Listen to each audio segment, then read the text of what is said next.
I say in this video, like I said what I said, like I don't know why.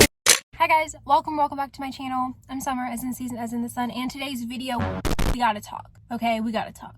I'm just saying. So today's video, we're gonna be talking about college.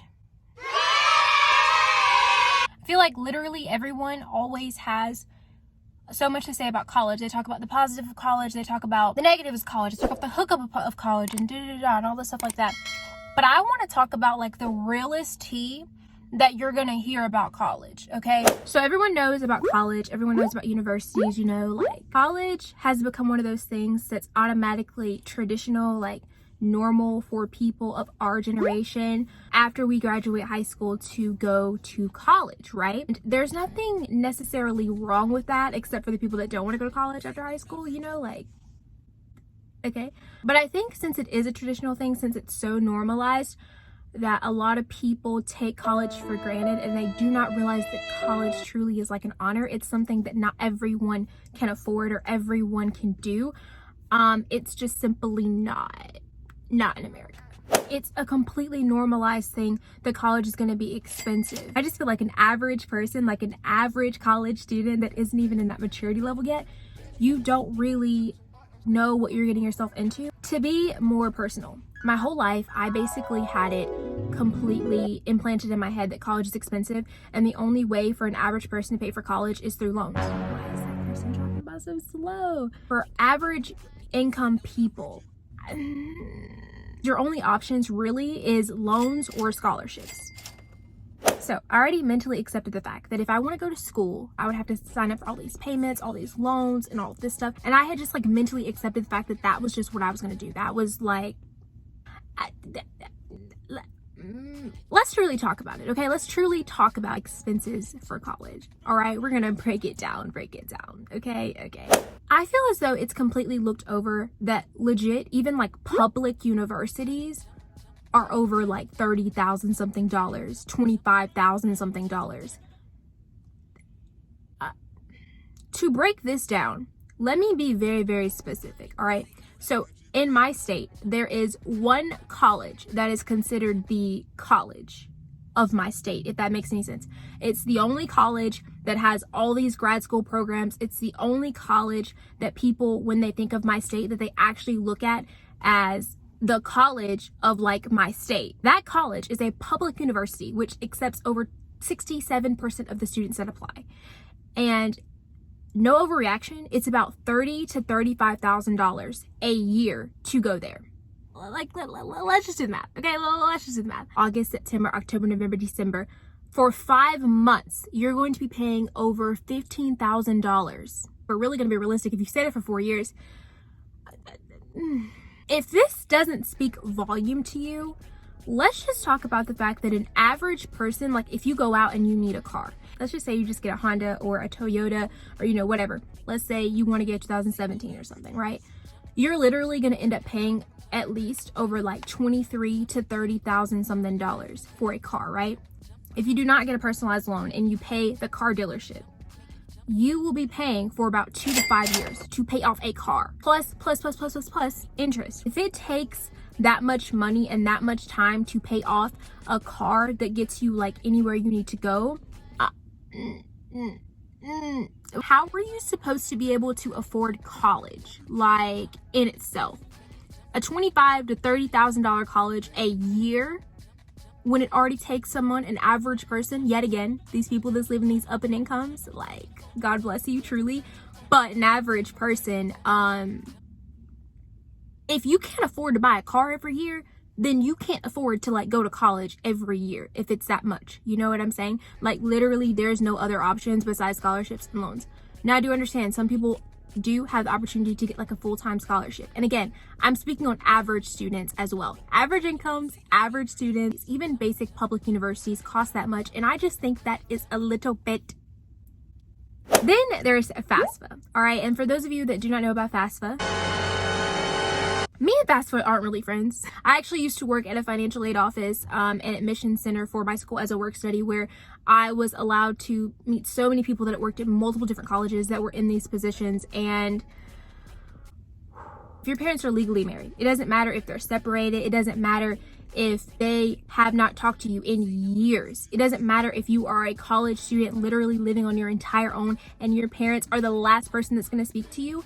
If you're under the age of 24 years old, FAFSA ain't doing nothing for you, like, period. Like, it's just not happening. Like, grant who, loan who, it's not happening. Like, and it's ridiculous to me because it's like, there's only 4 reasons, like 3 or 4 reasons, I'm going to put them on the screen. If I'm wrong, I'll correct myself, that you are allowed to be considered an independent in financial aid to be able to get a decent amount of loans, even if your parents aren't supporting you whatsoever. It's so hard.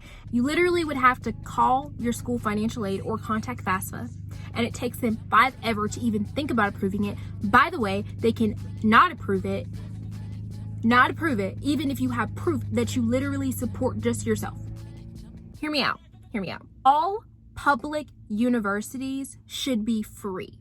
If not the entire 4 years, at least 2 years should be free. If you're someone that thinks that's ridiculous, I'm not sure if I'm going to have time to talk about the pros and cons of that in itself, but let me just say, I feel as though if you go to college and you get a degree, you put whatever degree you got back into society in itself. Honestly, even if you don't do nursing or some form of like public relations, you're still putting that back into society. I'm just truly thinking about the raw reality truth of it all, because if I'm gonna be honest with you, like, I had no idea that college was really the struggle that it is financial wise.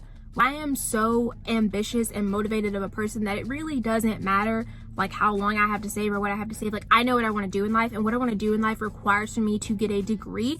And some people, what y'all want to do in life, it doesn't. And listen, all claims to you, sweetie. I realize there are so many people making money that ain't never got a degree, but like what I truly have a passion to put back into society, I have to get a degree for it. If you're in high school and you already know that's going to be your situation, highly encourage you to start saving for school. Like, extremely highly encourage. Even if you choose a community college, which is something I did, still highly encourage you to save your money. If you do transfer, save all you can save, because baby, them numbers don't lie. Like, them numbers sound like they lie when you like applying for school and you like, nah, like, I'm gonna go there to no. But when you actually have to pay that bill and you actually can't get those loans and you actually, those scholarships are not enough money for you to be able to do that, them numbers do not lie. At the end, like, in conclusion, I'm honestly making this video to be a form of encouraging, because I look around and I see people all the time that talk about how they didn't get to go to school. So they settled at 26 years old for working at a factory, and like fast forward 30 years later, they really regret the fact that they didn't use the passion that God gave them for whatever category it was in to put back into society, and to be able to see people that look like them every day and give them an opportunity. Like, you can, I don't know if you guys ever been able to be around multiple people that literally, like, you know, they have a passion for something in life. Like, they had a passion for history, or they had a passion for law school, or they had a passion for politics. So much stuff that they genuinely have a passion for. I'm not trying to bash people that can afford school. I'm not trying to bash people that can afford college. I'm not trying to bash people that can get loans. You know, like, I'm not trying to bash that. Like, I'm literally hyping it. I also would like to say that just because you do have the opportunity to be able to go to college on like a high scholarship or a full ride or a high GPA and I don't feel like that always necessarily means that that's something that you have to do. You're not hurting anybody but yourself if you stay in a school or you go to college knowing that you don't want to go to college. Like, if you're about to just go in that college and waste your time, and you know for a fact you're not going to come out with a degree and you do not want it, I just feel like that's ridiculous. Especially a scholarship. I was like, they give a scholarship to someone else. Like, just because you have that opportunity doesn't mean that you have to go and bomb your entire scholarship or go and bomb your entire full ride. Like, baby girl, if you do not want to be there, that's really what it boils down to. Like, college is like a whole business in itself. That is all that I have for this video. Like I said, I think this is going to be a part 1. If you guys would like a part 2 on me being extremely in depth about the pros and cons, if you guys have any comments to say about it, please comment down below. Disagree, agree. Make sure you hit that subscribe button. Make sure you hit the notification button. And I will see you guys in my next video. But lately you've been acting brand new. You were so different when I met you. And ain't gonna lie, I messed up. But lately you've been connecting brand new. You were so different when I met you.